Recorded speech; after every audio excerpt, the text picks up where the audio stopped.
अनंतकोटी ब्रह्मांड नायक राजाधिराज योगीराज भक्तवत्सल भक्ताभिमानी श्रीपाद श्रीवल्लभ विजय दत्त श्री स्वामी समर्थ महाराज की जय। श्री स्वामी समर्थ महाराज की जय। श्री स्वामी समर्थ सर्वांना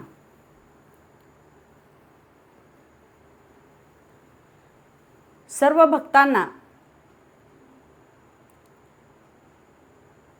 स्वामी समर्थाची पूजा करत असताना, स्वामी समर्थाची सेवा करत असताना, आता सगळी सेवा करत असताना आपल्यालाही आवड निर्माण झालेली आहे की बाबा गुरु कशाला म्हणतात हे सगळं आता आपल्याला माहिती झालेलं आहे।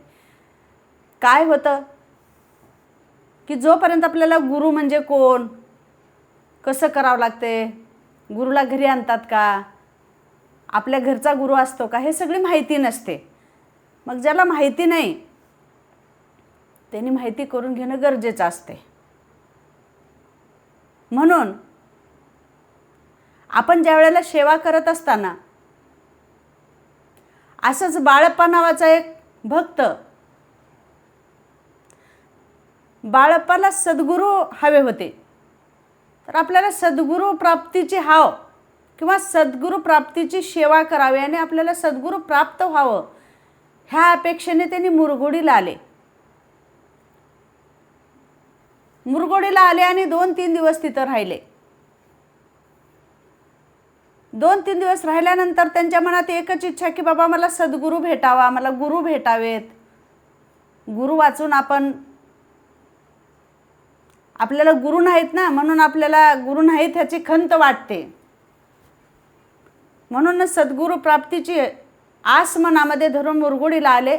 2-3 रात्र राहिले तरी पण काही त्यांना कुठलं काही गुरु हाताला लागले नाहीत, कोणी गावलं नाही त्यांना।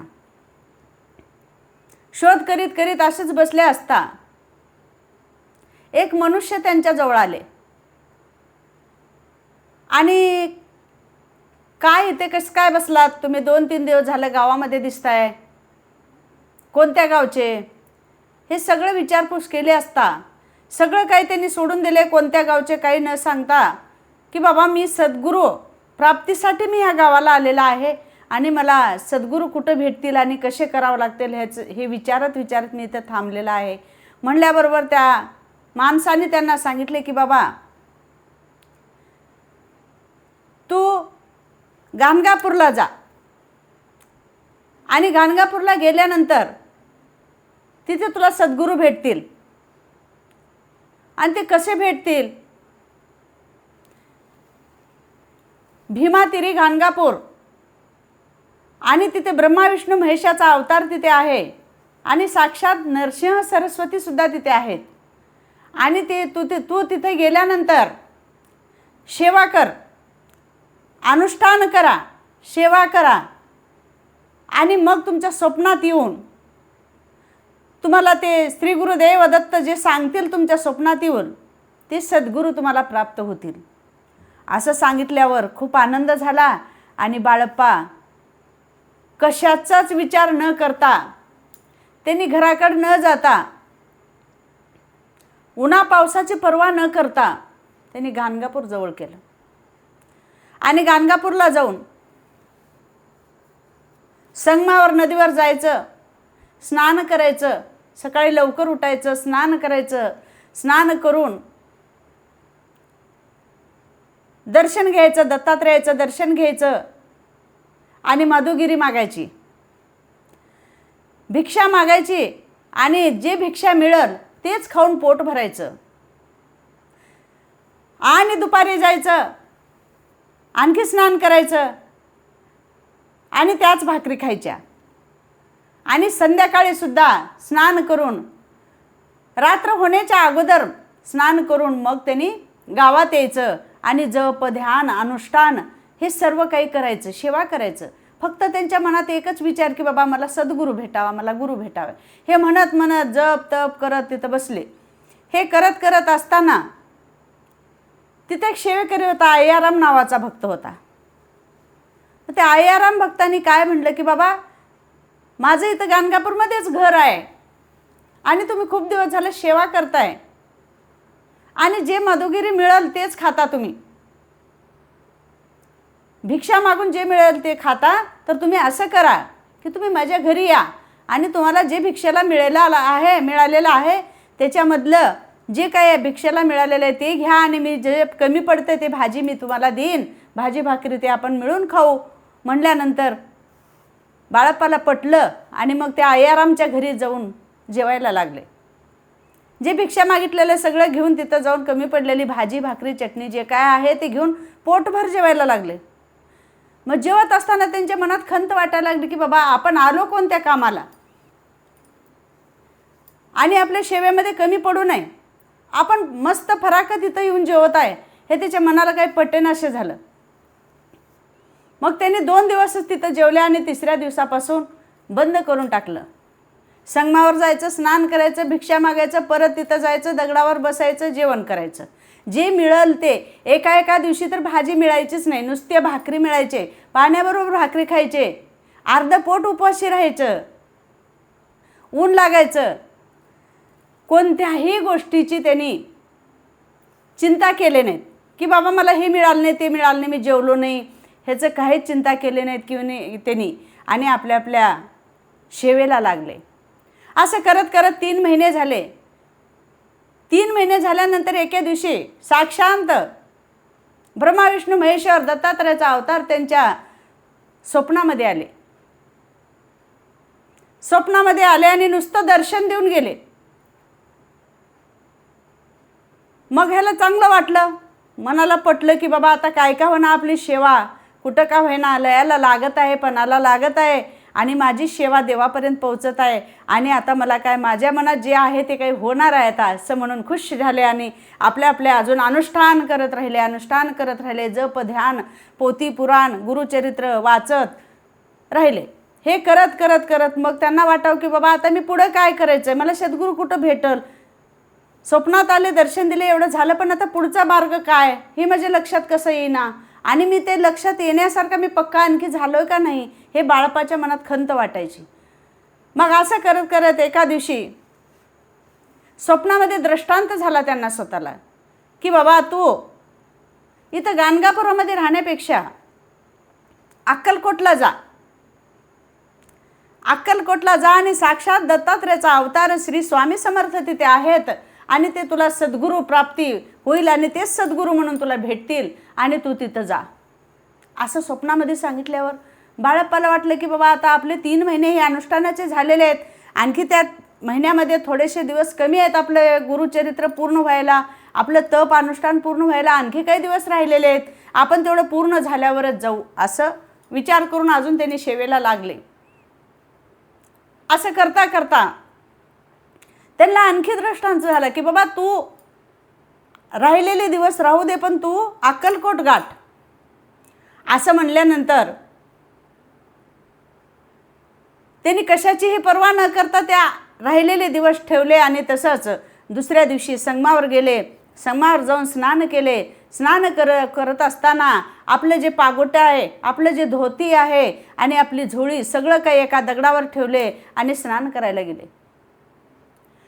स्नान करायला गेले असता स्नान करून आले आणि ते धोतर आणि ते पागोटं उचलल्यानंतर खालून विंचव निघाले. विंचव वृश्चिक खालून निघाला, मोठा लट विंचू दिसला. बाळप्पा मनामध्ये न भीता त्या विंचाला न मारता तसेच आपलं आपलं पागोटं फटकारून घेतले आणि लेवले आणि मग नंतर गावामध्ये गेले. गावात भिक्षेला गेले असता त्या दिवशी भरपूर काही त्यांना अन्न 5 पक्वान असं त्यांच्या भिक्षेमध्ये त्यांना भेटलं आणि त्यांनी सगळं काही जीवन त्यांचं मन तृप्त झालं आणि असलं चांगलं शकून त्यांना भेटला. आपण म्हणतो की बाबा विंचू निघाला आपण त्याला मारावं म्हणून, काही जरी आपल्या कपड्याखाली निघालं कुठंही निघालं तर आपण त्याला न मारता एखादी कोणता तरी साक्षात्कार आहे म्हणून त्याला सोडून द्यायचं असतं. म्हणून त्या विंच्याला सोडून दिले आणि त्यांना चांगला शकून पुढं मिळाला आणि चांगलं जेवण मिळालं. प्रत्येक घरातून त्यांना भाजी भाकरी 5 पक्वान त्यांना मिळालं आणि जेवण करून त्यांचं मन तृप्त झालं आणि जेवण करून त्यांनी अक्कलकोटाचा मार्ग धरला. पायी चालत चालत खूप ऊन लागलं, शीत उष्णाची काहीच त्यांनी पर्वा न करता अर्धपोट उपाशी राहिले तरी पण तसंच चालत चालत चालत अक्कलकोट गाठायचं, एकच ध्यान त्यांना लागलं. मग त्यांनी अक्कलकोटला आले. अक्कलकोटला आले असता अक्कलकोट नगरी पाहून त्यांना खूप आनंद झाला, खूप आनंद झाला. आणि अक्कलकोटमध्ये जाऊन नरसिंह सरस्वतीच्या रूपामध्ये श्री स्वामी समर्थ, नरसिंह सरस्वती आणि दत्ताचा अवतार हे सगळं काही एकच आहे असा आनंद त्यांच्या मनामध्ये वाटलं. आणि जाऊन त्यांनी अक्कलकोटला थांबले. या पद्धतीनं त्यांना सद्गुरू प्राप्तीची आस मनामध्ये लागलेली होती. मग हे करत करत करत मग इथंही आले. इथं पण त्या संगमावर ज्या पद्धतीने स्नान करत होते तसंच इथं पण त्यांनी स्नान करायचे, इथं पण भिक्षा मागायची आणि फिरत फिरत स्वामीच्या मठामध्ये जायचं, स्वामीचं दर्शन घ्यायचं, असं करायला लागले. तर अक्कलकोट नगर खूप छान दिसायला लागलं. आणि अक्कलकोटामध्ये नाना अवतार धरणारे श्री स्वामी समर्थ, दत्ताचा अवतार त्यांनीच, समर्थाचा अवतार त्यांनीच, नरसिंह सरस्वतीचा अवतार त्यांनीच, नाना अवतार धरलेले अक्कलकोट असं गजबजून गेलेलं खूप छान. आणि कोणत्याही रूपामध्ये दर्शन देणारे श्री स्वामी समर्थ, कधी कटेवर हात ठेवून, विटेवर उभे राहून, तर कधी जगदंबेच्या रूपामध्ये डोक्यावर मुकुट घालून, भाळाला कुंकू लावून, केस मोकळे सोडून, तर कधी जटा सोडलेले रुद्राक्षाच्या माळा घालून, तर कधी मानव रूपामध्ये असे दर्शन द्यायला लागले. हे सगळं काही ऐकायला लागले बाळप्पा. हे ऐकत असताना हे 4 दिवस असेच लोटले. त्यांना काही सद्गुरू भेटले नाहीत किंवा स्वामी समर्थ समोर त्यांना भेटले नाहीत. ह्याच पद्धतीने त्यांनी ऐकले की बाबा नाना रूपे प्रगट होती आणि सगळ्या भक्तांना दर्शन देती येती रूपामध्ये नरसिंह सरस्वती तेच, दत्त अवतार तेच, श्री स्वामी समर्थ तेच. असं ऐकून त्यांचं मन अगदी आनंदानं फुलून गेलं. मग हे करत असताना एक दिवशी त्यांनी दर्शनाला जात असताना एक मोठी बाग, तिथं स्वामी समर्थ हमेशा जायचे, खास बाग होती. तिथं फुलांचे झाडं, फुलं, फळं हे सगळं झाडं लावलेली बाग होती, विहीर होती. सगळं काय असताना त्या बागेमध्ये श्री स्वामी समर्थ होते. त्या बागेमध्ये मस्त भूमीवरती आपलं शरीर टाकून झोपलेले श्री स्वामी समर्थ होते. आणि खूप भक्त त्यांच्या भोवताली होते, खूप गर्दी झालेली होती. आणि बाळप्पा तिथून चाललेले होते. आज मला सद्गुरू भेटणार आणि एवढी गर्दी स्वामी समर्थाच्या दर्शनासाठी झालेली आहे. भक्त लोक सगळेजण स्वामी समर्थाकडे आलेले आहेत हे त्याच्या लक्षात आलं. आणि पाऊल झपाझपा टाकत समोर गेले. समोर गेल्याबरोबर त्यांना स्वामी समर्थ दिसले आणि लोक दर्शन घ्यायचे दिसले. एवढी गर्दी झाली, एवढी गर्दी झालेली होती तिथं त्या बागेमध्ये. बाळप्पाला वाटलं आता मी कुठून पाहू, सद्गुरूला मी कुठून पाहू, हे नरसिंह सरस्वतीला मी कुठून पाहू, दत्तात्रेय इथंच आहेत, सगळे काय अवतार इथं आहे, मला स्वामी कधी भेट देतील म्हणून माणसाच्या मधून पाहण्याचा प्रयत्न करत होते.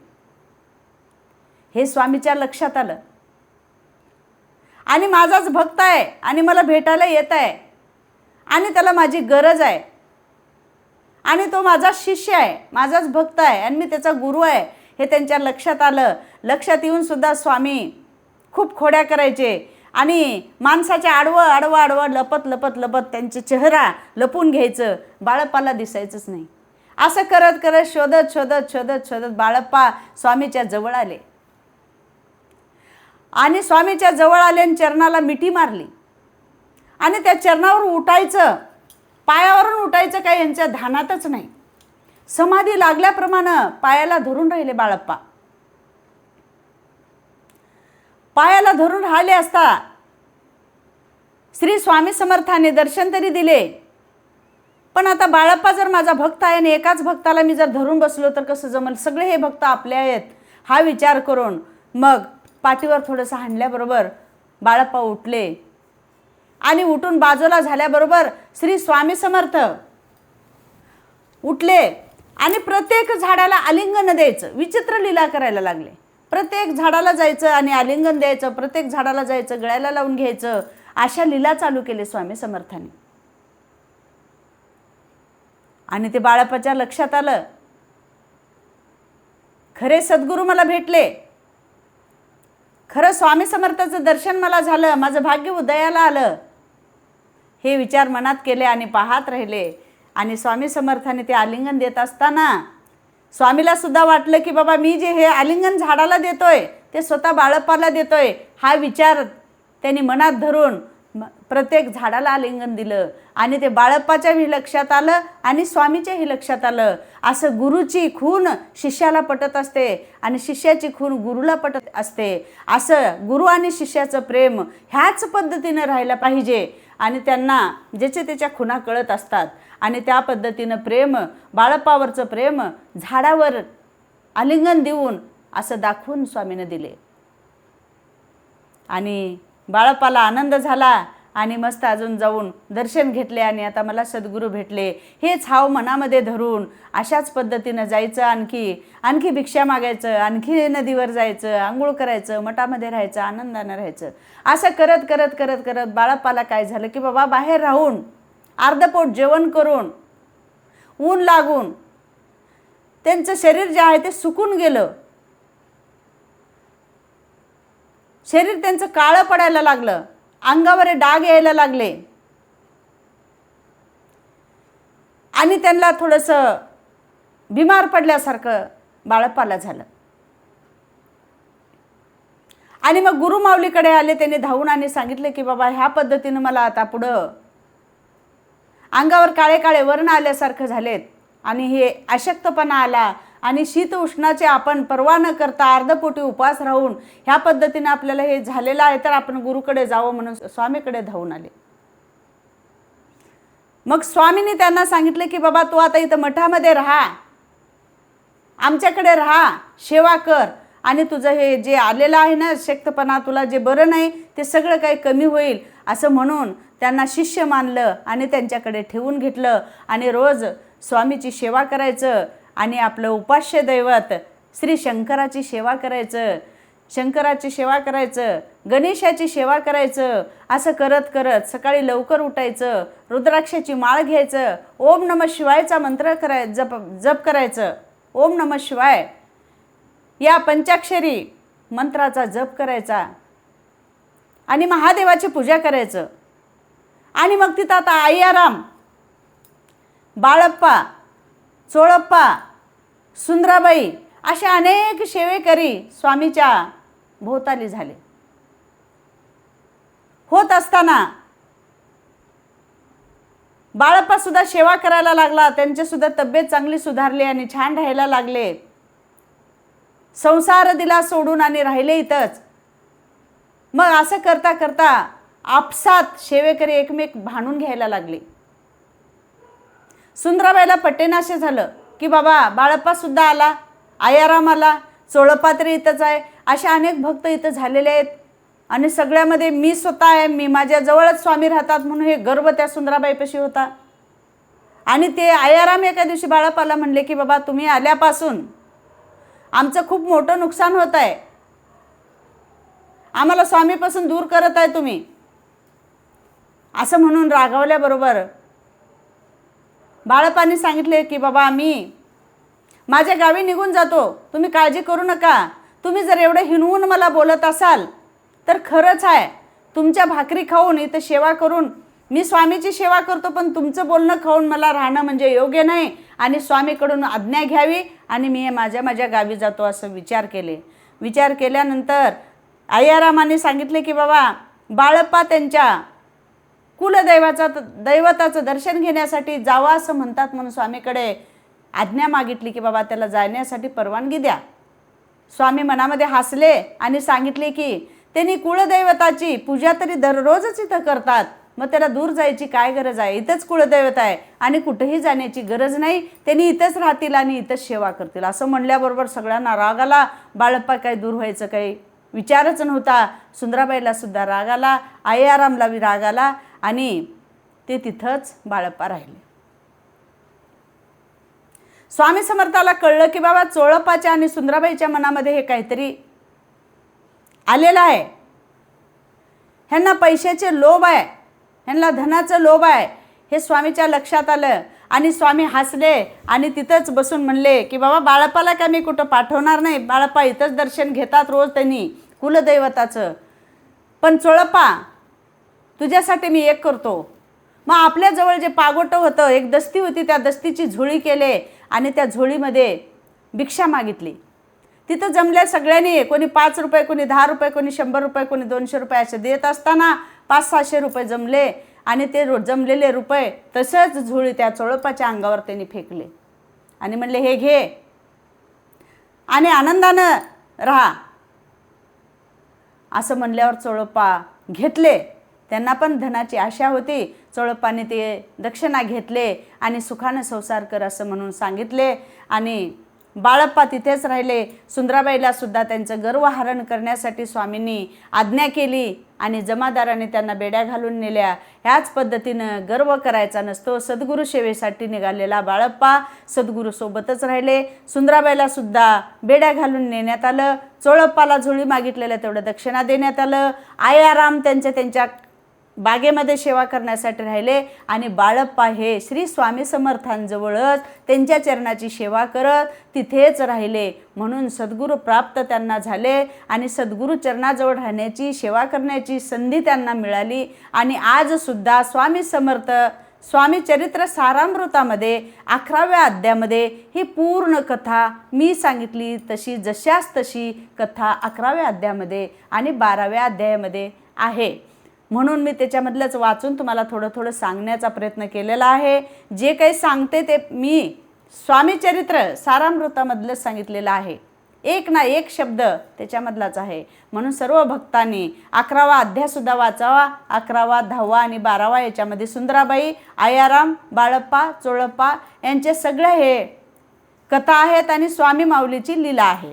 म्हणून सद्गुरू प्राप्त झालेले आहेत बाळप्पाला. त्याच पद्धतीनं आपण सुद्धा सद्गुरू प्राप्त करण्यासाठी स्वामी चरणाची आस मनात बाळगावी, स्वामीची सेवा करावी, सेवेकरी व्हावं, स्वामीचा भक्त होण्याचा प्रयत्न करावं. सेवेकरी झाल्यानंतर भक्त होण्याचा योग येतो आणि ह्याच पद्धतीने सेवा करा, सेवेकरी व्हा आणि सगळ्यांना सुद्धा सांगा की बाबा ह्या पद्धतीनं करा आणि आपल्या घरामध्ये सुख समाधानी शांतता हे सगळं काही मागण्याचा अधिकार सेवेकऱ्यांना आहे. आणि तुम्ही आईकडे रडून मागण्यापेक्षा हसूनसुद्धा मागितलं, सेवा करून जे काय मागितलं ते माझी स्वामी आई दिल्याशिवाय राहणार नाही.